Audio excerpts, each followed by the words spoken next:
The broadcast is now starting. All attendees are in listen-only mode. Good afternoon, everybody. This is Nicole Hennessy, the Vice President of Music Biz. I hope you're all safe.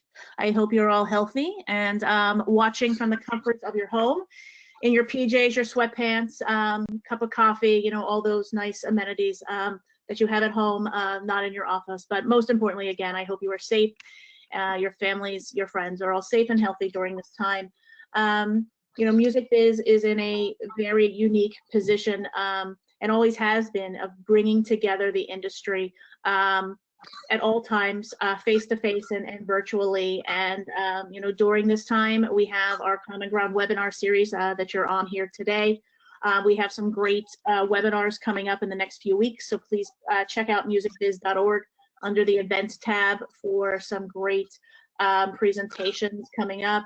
We have data art, we have Fender Digital, we have Peloton. So, you know, be sure to check those out there on the website and you can register for them. The other series that we have that we kicked off when this global pandemic started was what we're calling Music Biz Live. They're Zoom events on Mondays and Wednesdays. And they have been a great hit so far. We've had Facebook and Instagram, Twitch and SoundCloud. We've had the heads of the U.S. trade groups, RIAA, the NSAI, NMPA, CMA, a number of high-level conversations and discussions that we've, you know, really enjoyed bringing to our audience.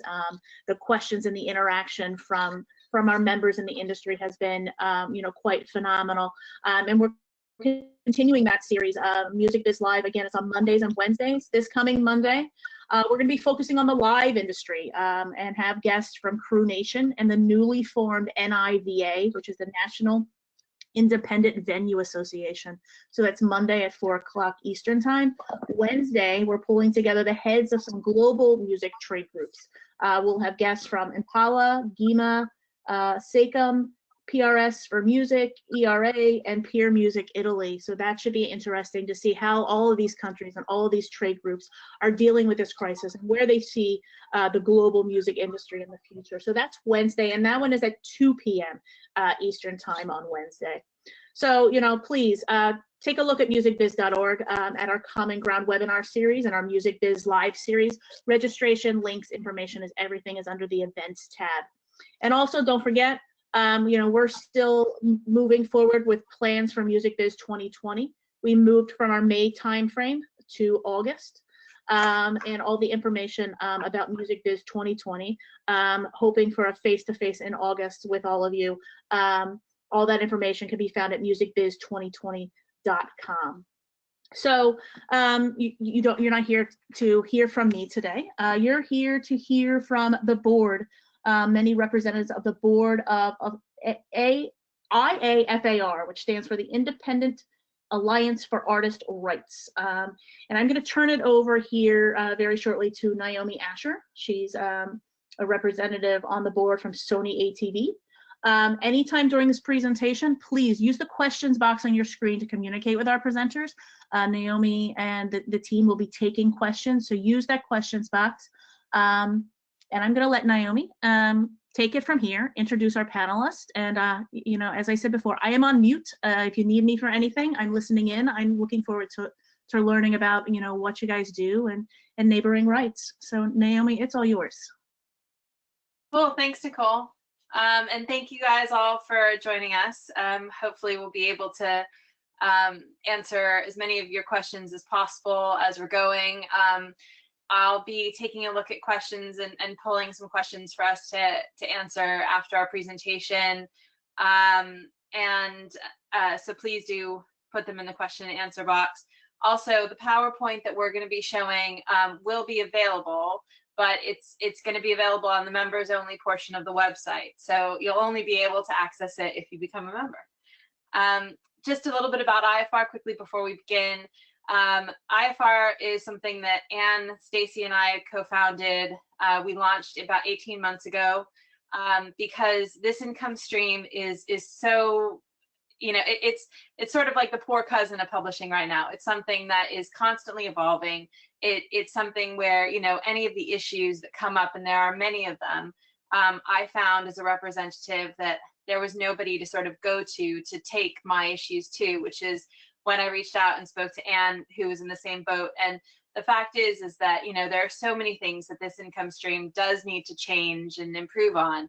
And it was really lacking an independent body that could, you know, work for the income stream as a whole, not for one specific company. So that was our goal in founding this, that anybody who's remotely attached to the neighboring rights income stream can learn about what they are. We have a big education portion that we're working on. We can advocate for different issues that need to be changed in this income stream, and provide a community for people who earn money through sound recordings. And so that's a little bit about us. All of our bios are on the website, but obviously I'm Naomi, Shari Hoffman from Transparence, Ann Tausis from Kobalt, Stacey Haber from the music firm, and Josh Graubart from Graubart Law. So we've got 2 lawyers and 3 representatives, and hopefully we'll be on this panel, and hopefully we'll be able to get through your questions. There is a discount code at the end of the PowerPoint. If you want to join after this, you get 25% off. That code will be valid for a month. So you can look for that. Nicole will also be sending it around afterwards. We are a not-for-profit organization, so you know we do need as much support as possible in order to try and get these issues dealt with that, you know, plague this income stream. So I think that's it in terms of intros. Emma, do you want to move on to the next slide? And Anne, do you want to set us off? Sure. Thank you. So I should really start off by saying that we generalize some things in this presentation, and it's worth pointing out that there are always exceptions to the rules. We just don't want to make it too complicated because it is a complicated area, so we're kind of doing a fairly broad brush, so it's easy enough for everyone to follow, hopefully. So starting off then, what are neighboring rights? Well, simply speaking, it is a sound recording royalty for any performer who has contributed on a recording. Neighboring rights are also called related rights because they neighbor or sit next to the publishing copyright. So yeah, that's in a nutshell what it is. And then who gets paid? Well, anyone who makes an audible contribution to a recording can get paid neighboring rights. And I say can here because again, there are lots of different rules and permutations that kind of decide who gets paid and for what. But we will talk a little bit more about that sort of later on in the presentation. But you know, generally speaking, it's the main artist, featured artist, if you like, the session musician, you know, the guy who was hired in to play the guitar, or the hand clapper, whoever it is that made an audible contribution to a recording can get some neighboring rights income. And where do the royalties come from then? Well, in most countries around the world, neighboring rights royalties are paid via license fees from radio and TV stations, and also from public performance venues. And then what sources are paying? Well, in the US, it's satellite and digital radio, and in the rest of the world, mostly it's any venues that play music in public. So that could be bars, restaurants, clubs, gyms, etc. Also terrestrial radio, satellite and digital radio, and blanketed TV channels. So next slide, please. And sources that don't pay them on the flip side, that is, you know, interactive streaming. And I think this is a quite important point because of the world we live in today. Interactive streaming does not pay any neighboring rights. So sources like Spotify, YouTube, Deezer, Apple Music, Amazon don't actually generate neighboring rights income.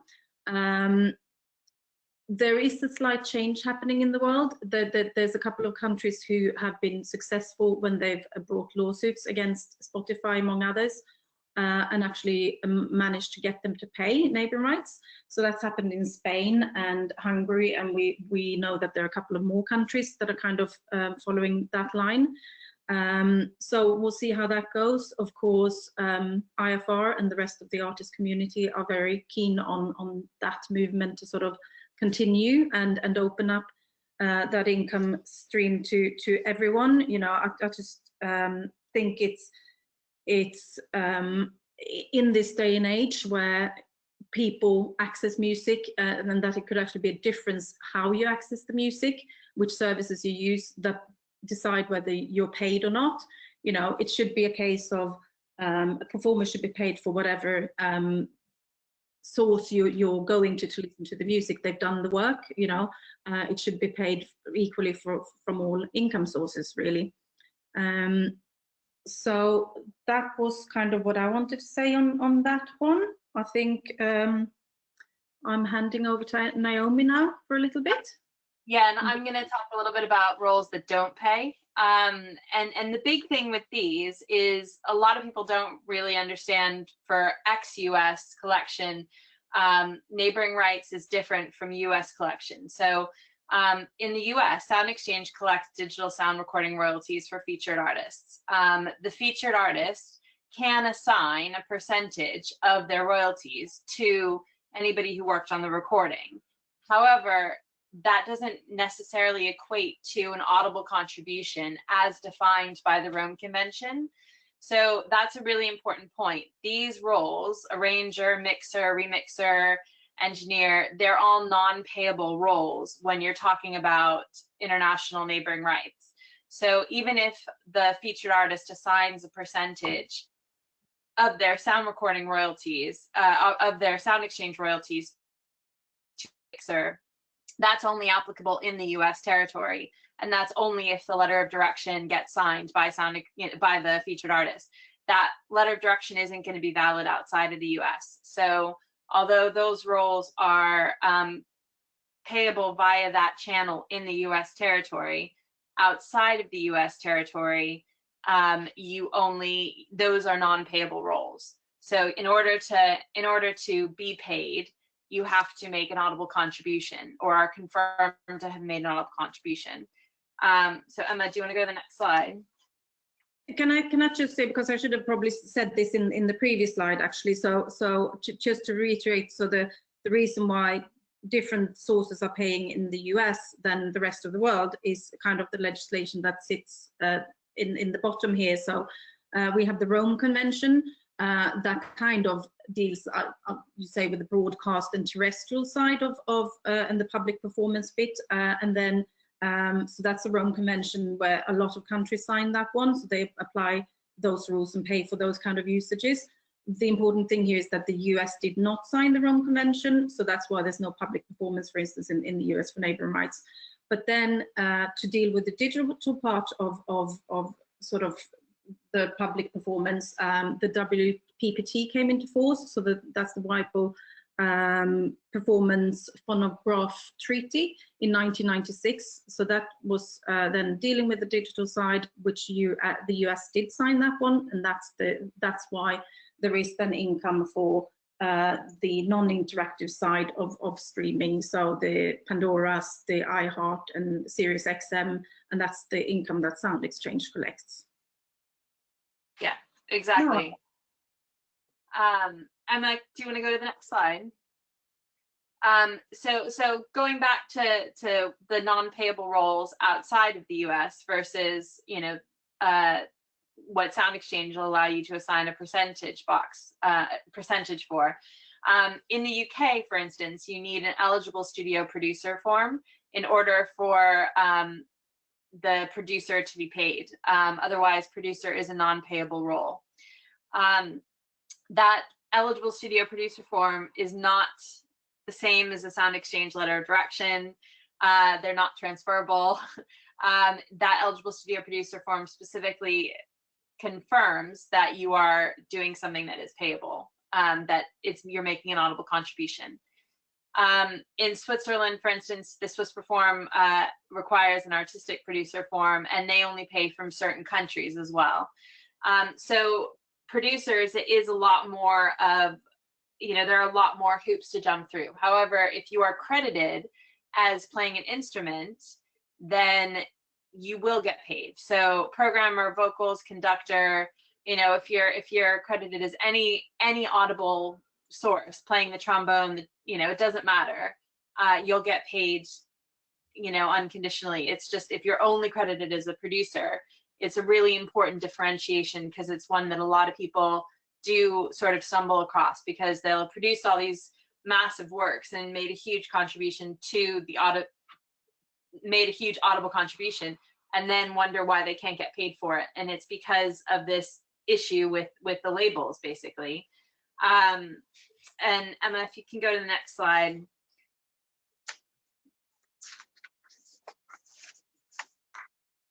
It is ultimately all about the wording. Oh, yeah. So if an artist is credited only as a beats producer, they're not eligible for international neighboring rights. Whereas if they're credited as a drum programmer, they are. Now, it's the same thing, but a drum programmer implies an audible contribution, whereas a beats producer, in the definitions given in the Rome Convention, that's not an audible contribution. So it's really important when, you know, if you've got an artist who does produce quite a lot and makes audible contributions, to make sure that they've got their letter of directions, that they've got their forms, and then ultimately they also, you know, are able to be credited properly.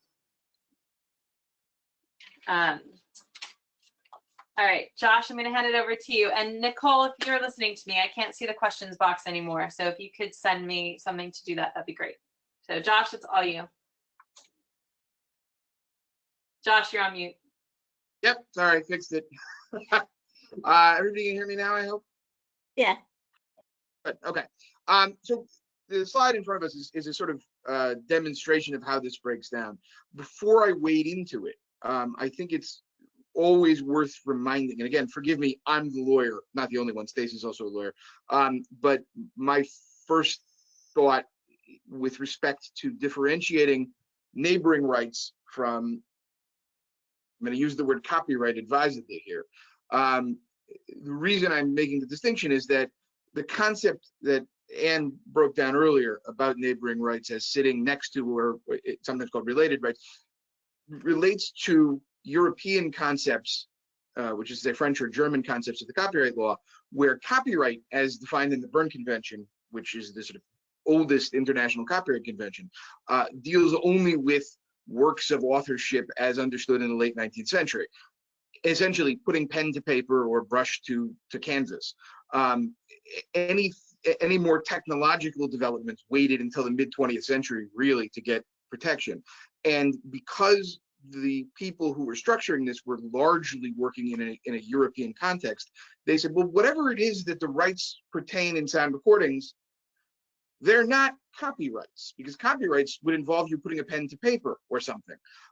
These are similar, but they sit next to them, and they are neighboring rights. And so this diagram gives a good example of this. On the right is the old classic European conception of copyright, the rights of the author's rights, as it is in French and in German, that pertain to the songwriter and the publisher to whom the songwriter has conveyed that copyright.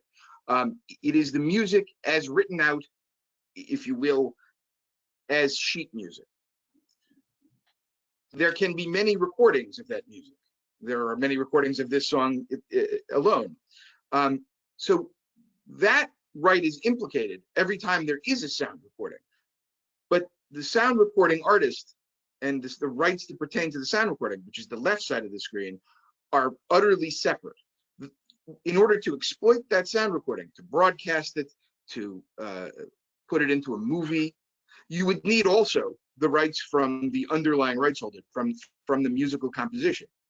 But the royalty stream that goes to the songwriter and to the publisher is utterly separate from the royalty stream that goes to the producer and the record company, which is what the left of the screen is.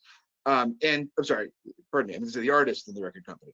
And in addition, as you will see, the names there arrayed below the picture of Whitney Houston are the various people who contributed, making audible contributions.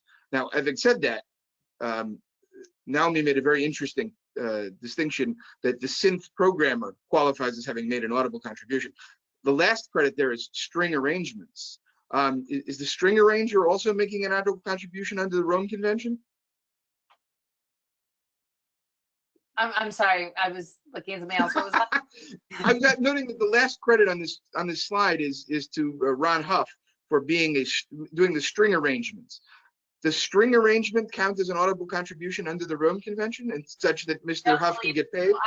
I think that's the lineup that was there, but I don't think the arrangement. I think the arrangement is something that, again, you could get a sound exchange letter of direction for, but it wouldn't be automatically payable outside of the U.S. Okay, so therein lies the important distinction outside of the U.S., where probably Mr. Huff's contribution doesn't qualify as an audible contribution under the Rome Convention. But as mentioned before, the U.S. isn't a signatory to the Rome Convention, so we don't care what it says.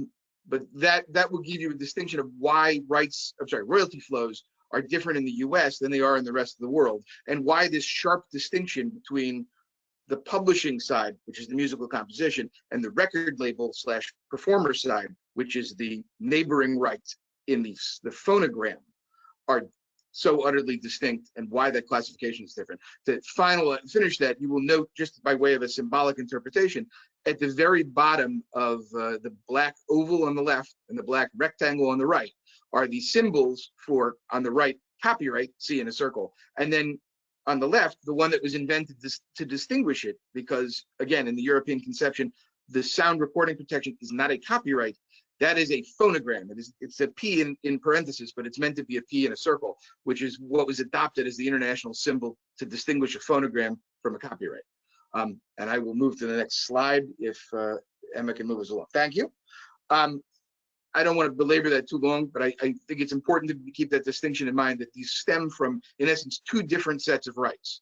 The musical composition sits with the artist, the songwriter and the songwriter's publisher. And the neighboring rights, royalties, flow from the neighboring right in the phonogram / sound recording that are held by the record label and the artist, the performing artist. I think I can hand this over, unless you guys want me to continue on this. No, I want to talk about the rights holder and how rights holder is defined. It's anybody who owns that P in the circle, that phonographic copyright, that recording. It could be the artist themselves. It could be the writer. The writer could be the writer, the artist, and the rights holder. But it's important to know who the rights holder is, because if the rights holder doesn't register the recording, the performer will never get paid. And they will only get paid from the day the recording is registered. So it's really important for performers to understand, if they own their own recordings, they must register as the rights holder first and the performer second, because of the payment schedule, and they don't want to lose money. Sorry, keep going. No, that's fine. I think you hit the nail on the head, that there is this mechanics of administration that are different from the sort of theory that we imagined at its outset. I don't want to belabor what's on this list. What remains, at least at the top of it, is simply that there are two different sets of societies, and we'll hit this, I think, on a later slide, that collect some for musical compositions, and those are PRS in the UK, ASCAP, CSAC, EMI in the US, and then there's a separate group that collects for the sound recordings. Sound Exchange is the one, obviously, in the US, but of course, and we'll get into this in detail, they're not the only ones, because there are small parts of royalties that are collected and distributed by other entities in the US. Well, let me chime in there then on the since we're talking about Sound Exchange. Sound Exchange pays featured artists and rights holders. They pass through 5% of the royalties, so the pie is 50% for the copyright holder, 45% for the featured artist, and 5% goes to the non-featured artists. And a small little company, no, I'm just joking, called the AFM and SAG-AFTRA Intellectual Property Rights Distribution Fund. There, I might add, because we were talking about arrangers in a prior slide, they do pay for arrangers, because under the AFM's collective bargain agreement, arrangers are considered a musical role. So in the US, arrangers do get paid. And one distinction I wanted to make is that the collecting societies for the neighboring right are called CMOs, and the collecting societies for the writers are called PROs. So if you hear those anagrams thrown around, you'll understand the difference. Sorry, keep going. No, I'm good. I was. I think Next we- slide. Yep. Ems? Oh, should we just say that there's just that one little thing on the bottom there? So when we talk about registering and claiming the tracks that you've been on, you know, if you haven't done it so far, all is not necessarily lost, because most societies will allow you to go back somewhere between 3 and 5 years and claim retroactive income. So that's good to know, but it differs from societies to society. In the UK, it's a little bit more. So, Yes, as a performer. But if the rights holder had never registered the recording, there's nothing to go back to. absolutely. And if you're both, you'll only get from the day, this day going forward. Cool. Emma, next slide, please. Okay, so Stacey just touched upon, there's a comparison to be made here. So a neighboring rights society is referred to as a CMO. That includes companies like PPL, GVL in Germany, Sound Exchange in the United States, Sena in the Netherlands. And then there's obviously publishing societies, which are referred to as PROs. That includes PRS in the UK, GEMA in Germany, ASCAP, BMI, CSAC, and GMR in the United States. So I guess we're going to do the tag team here. So in comparison, on the neighboring rights side, that covers artists and rights holders and rights owners. Right. So, whereas the PROs would collect only for writers and publishers, and there's no link between them. Yep. Totally separate. Yep. And on the neighboring rights side, the neighboring right royalty is payable when the recording is paid in public. That is the same on the publishing side. So Yes. when it's played in public, both sides are entitled to their royalty. I'm going to reiterate the next comparison. The rights holder must register the recording first for the artist to get paid. If there's no audio recording there, the featured artist would not be able to claim the track themselves. It has to come from the rights holder. Right. Not the same in publishing. In publishing, the writer can register and get paid even if the publisher doesn't.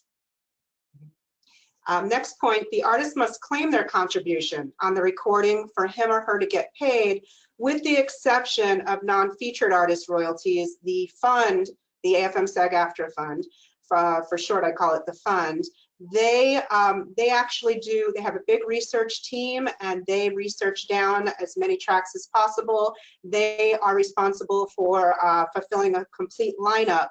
Then they contact any participant any prospective participant, and they register them at that point. So you don't register for the fund as you would with any other collective management organization.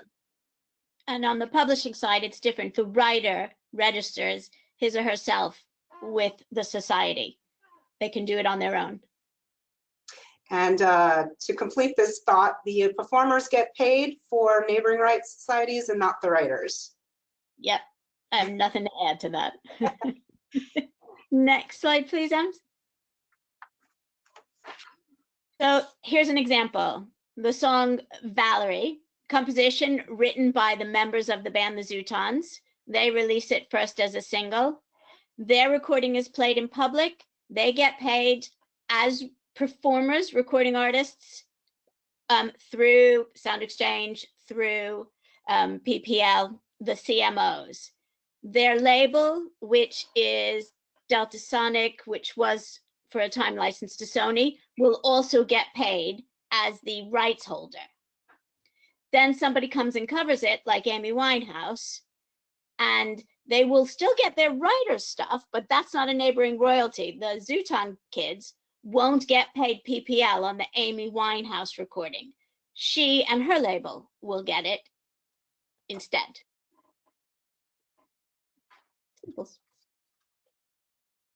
Next slide, please. So who gets paid? The simple answer is anyone who makes an audible contribution.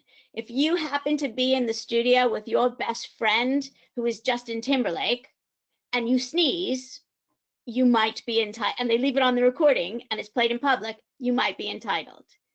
More realistic example would be if Mick Jagger gets Lady Gaga to do a step out and sing a verse on his next song, and say it's not the Rolling Stones, say it's just a Mick Jagger who's licensed to his label, and they do a deal with Lady Gaga. Both are contracted feature performers.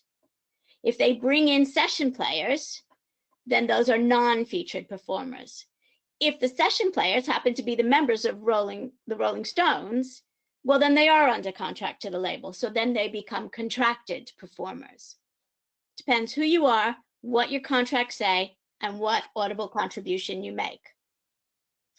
And I'm just going to jump in there because if you have somebody featuring on your album, some territories do have this category of other featured. So it can be the Rolling Stones featuring Lady Gaga, and in that case, depending on what the agreements are with the label, Lady Gaga might fall into the category of other featured, with the Rolling Stones being the featured performers.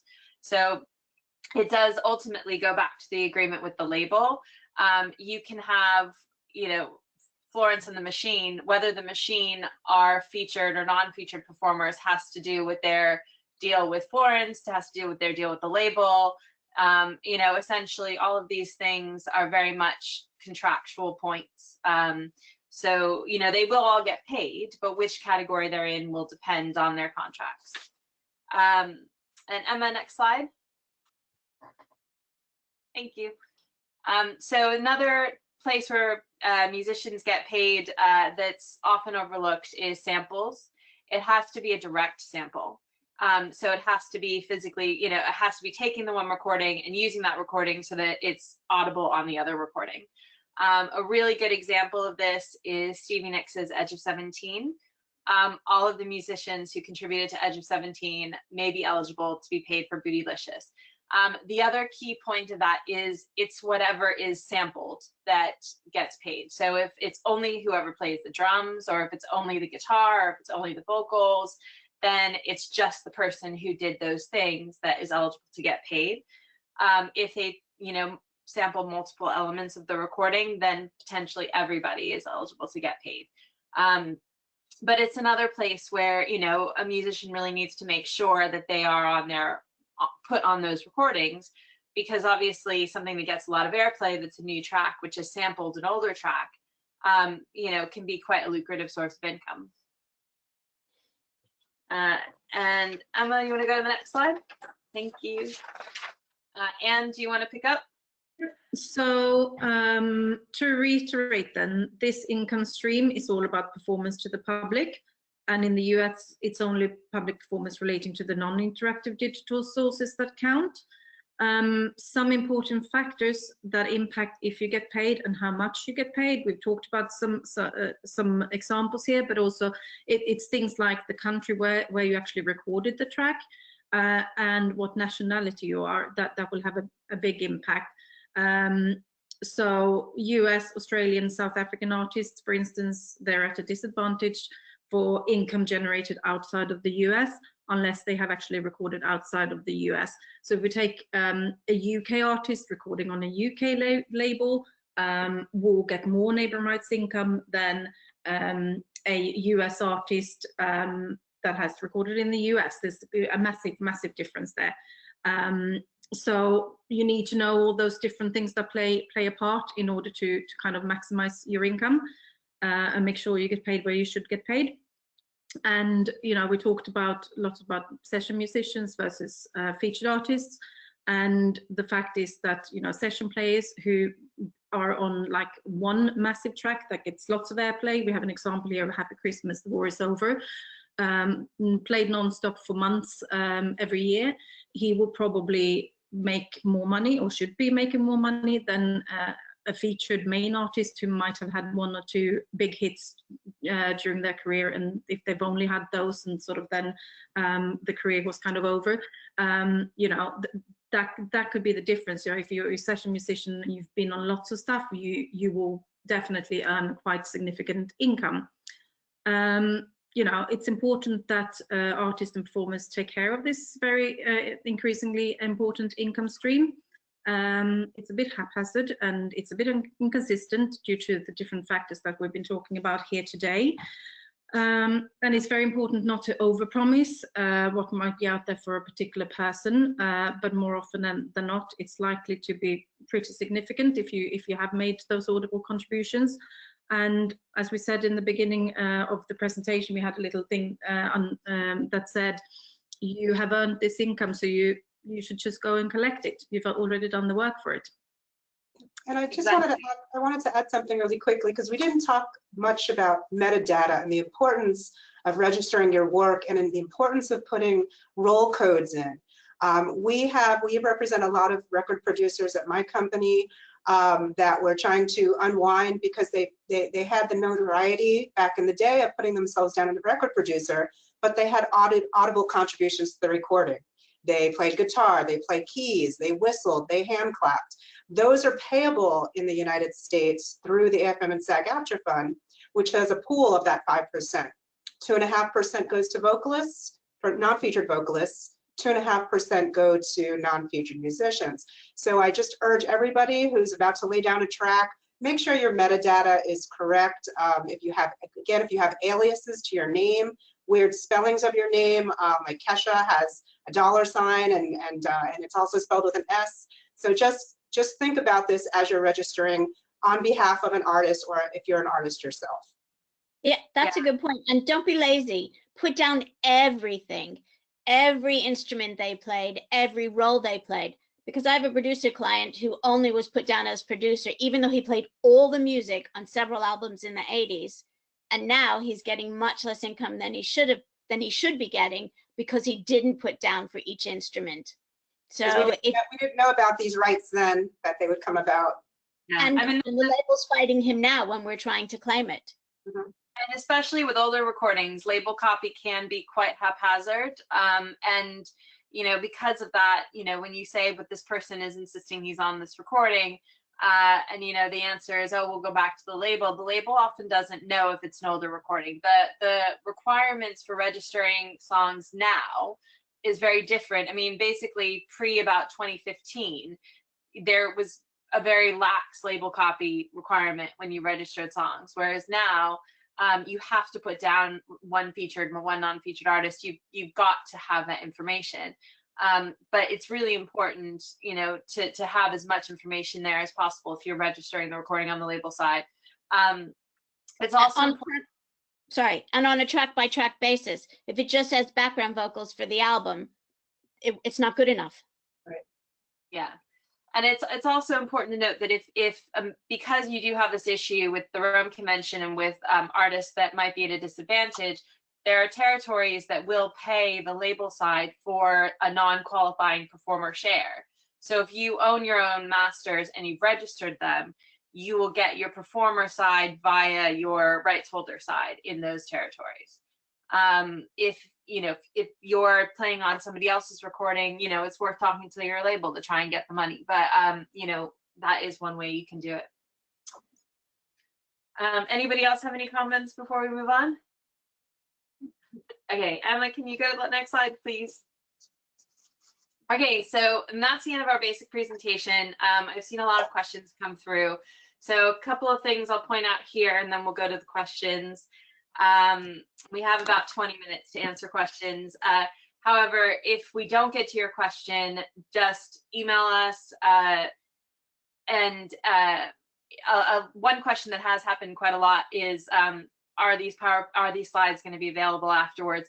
We will post these slides on the members only portion of our website. So if you become a member, you will be able to access these slides. And as you can see, there's the discount code, IAFAR NR 2020. That discount code, Nicole will circulate to everybody who's at this webinar, and everybody who's at this webinar can use that for up to 30 days to join. We have two categories. We have members and we have friends. The code should work for both. If there's any problems, let me know. Currently, the only distinction really is that a member is somebody who directly handles neighboring rights representation, whereas a friend is somebody who's not directly dealing with the databases. Hopefully, as we grow, that will change, but right now that really is the only differentiation. So please do sign up. If you have any questions, do email us and we will try and answer them. And how much is the discount on it's this 25%. code? Thank you. Yeah. And so we're going to go to questions. So I'll read out the question and then we'll figure out who answers it. In territories where TV broadcasts are subject to paying license fees, can you provide examples of qualified performances? Music videos, underscores, incidental music, etc. And do you want to take that one? I mean, it varies by country, and that we didn't go into that detail because you'd have to have like a big massive spreadsheet and kind of go across, and some countries would pay for production music. Some countries would pay for what we call AV. But it differs country by country who's paying for what. So yeah, it's one of those things that is exceptions rather than the rule. Not all societies pay for that kind of music, but there are some that do. The next question, can you change the credits after a song has been released for a couple of years to move from a beats producer to a drum programmer? Yeah, I mean, you could update them. You can, what would probably be better is if the featured artist signs a letter confirming that that's what you did, because you're going to have conflicting sources. But I mean, the original label copy, it also depends on who your label is. You know, if it was an older recording from like the 70s or 80s, then chances are you should really just get the featured artist to sign a letter. Whereas if it's a newer recording, you might have better luck, changing the label copy. I don't know if anybody else has anything to add. Stacey, I don't know if you know the answer to that because you deal with labels more. You can amend at any time, but if the CMO might require proof, that's why you need. And that varies. It varies. It could be a lead producer that's doing the vetting. It could be the record label exec at the time that may not even be the record label exec anymore. It used to be, there was some case that used to be, I don't believe that's happening anymore, that it could be another artist vetting for another artist, because in essence that dilutes their share. So, but it is CMO by CMO on case by case. Yeah, the next one, Shari, this is probably one for you. My understanding is the US artists have to go chase this money because US terrestrial radio stations won't pay master royalties. So how do we get this back money? Well, there is no terrestrial right in the United States at the moment. There is the AM/FM Act, which is being very heavily lobbied by some major music companies, including the Recording Academy. We hope that eventually this will get passed through our crazy non-bipartisan politics. So if you are a rights owner, you can claim in other countries. You cannot get it in the United States, but you're entitled to it as a rights holder, but not as an artist. So go ahead. Yes, terrestrial radio is the real reason that the US did not sign the Rome Treaty, because they don't want to pay those royalties, and they're still resisting. It's what, 60 years later? They're still resisting. It's important to also just note that some territories will pay Americans, that Americans will get money from Spain, Americans will get money from Germany as long as the release was within 30 days of a Rome Convention release. The Netherlands will pay as long as it was financed by a Rome Convention entity. There are a lot of countries that are paying Americans more and more, but an American artist will not earn as much as somebody from a Rome Convention in this income stream at the moment. And if I might add, one of the reasons, at least in part for that, is a reciprocity problem, which is to say, if you are foreign territory X and you're saying, well, I collected for this airplay of this American recording, but the Americans aren't collecting it and giving it to my people, so why should I give this money back to America? I'll sit on it here or something else. Right, and it's also important with the internet being international. If you're a rights holder and you want to release in the rest of the world because you're releasing on the internet, you can sign up with a non-US CMO to collect for you outside of the US. So that's how you get it there. And just go back to the point that I made earlier about Spain and Hungary and others kind of being successful in claiming income and getting income from Spotify and other DSPs. Just to mention there as well that these DSPs have been paying in addition to what they're already paying to record labels and what they're paying to publishers. So it's not a case of the pie having to be split into more parts. They're actually, the pie is still intact between record labels and publishers, and they've paid in addition to that. So that I think that's an important point, because otherwise I think there would be a bit of a struggling point to kind of come to some kind of agreement if people who've been paid X percentage suddenly would have some of that taken away from them. But that hasn't been the case in those countries. Yeah. So the next question is a really important one, I think. Is there any mechanism in any societies for the performer to register tracks if the label does not do it? Unfortunately, the answer is no. And that's a really key point. If the label doesn't do it, no. It's important when we're negotiating agreements on behalf of performers to make it an obligation within a recording agreement that they will register the recordings timely. Otherwise, you can terminate. Yeah, and just, you know, if a rights holder registers a recording today that was released 5 years ago, the money for the last 5 years is gone. You know, a recording doesn't exist until it exists, essentially. The ISRC code doesn't match until it exists. Now, there are some territories that when they get cue sheets, then there are recordings on there that they don't have in their database. They will potentially try and seek out the source of those recordings. That's only for certain territories and not the rule.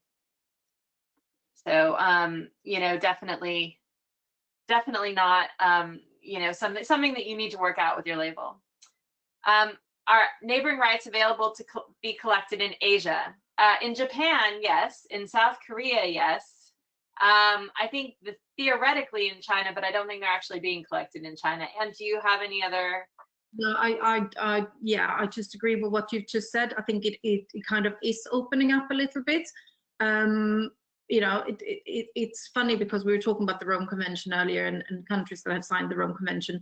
There are a lot of countries who did sign it, but still are not paying to international performers.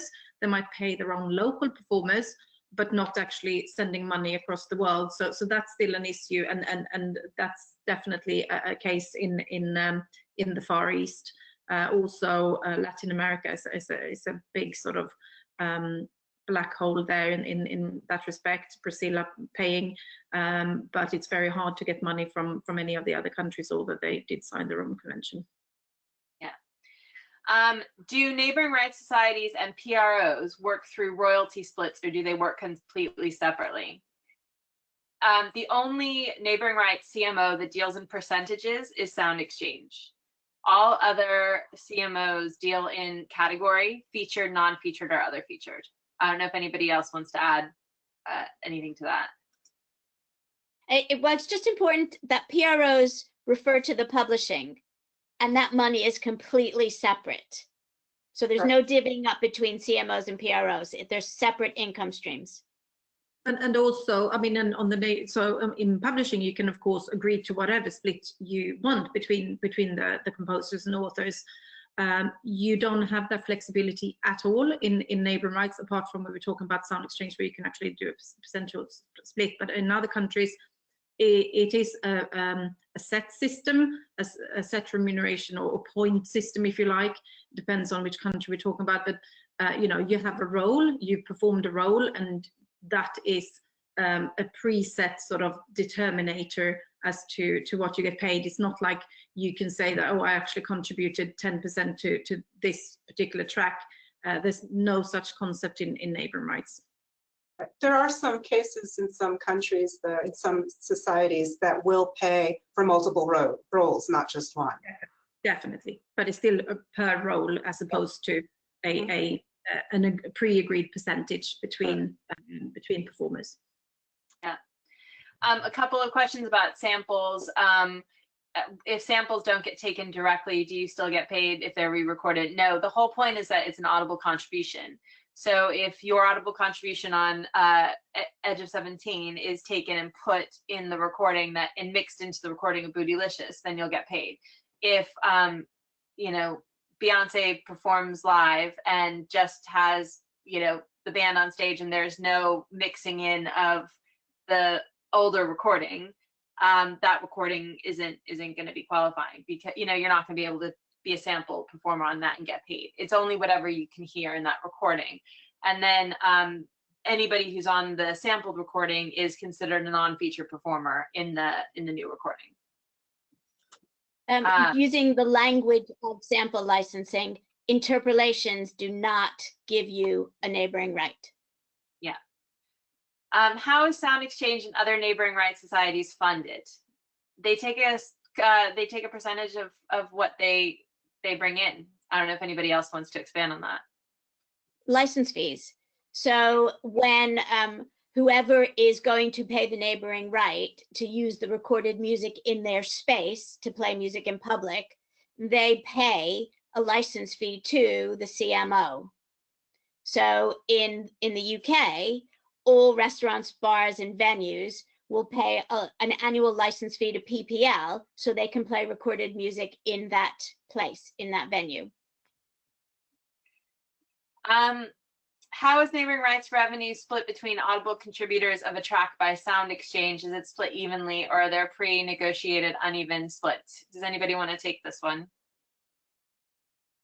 I'm not sure I understand the question, so. They want to know if neighboring rights revenue is split evenly between the audible contributors of a track at Sound Exchange, or are there pre-negotiated uneven splits? There could be both. There's the artist that may assign a percentage to an engineer, a record producer, and then so they're taking away part of their percentage right there. And if there's other featured artists represented, which is predominantly on the album artwork, like you mentioned the example of Mick Jagger and Lady Gaga, they would split the remaining percentages. So it would be a little bit of a flux. It could be a record producer getting 2% of the 45%, and then the rest of the 45% is split among the featured artists. And it could be a self-contained group like the Foo Fighters. It could be that group and then featuring Lady Gaga, and it gets split and diluted even more. Yeah. We've got a question here about erroneous claims and the time it can take to fight them. That essentially, if it's found that people are trying to make a claim on a track, you know, just because the rights holder can't get their act together, you know, is there any penalty?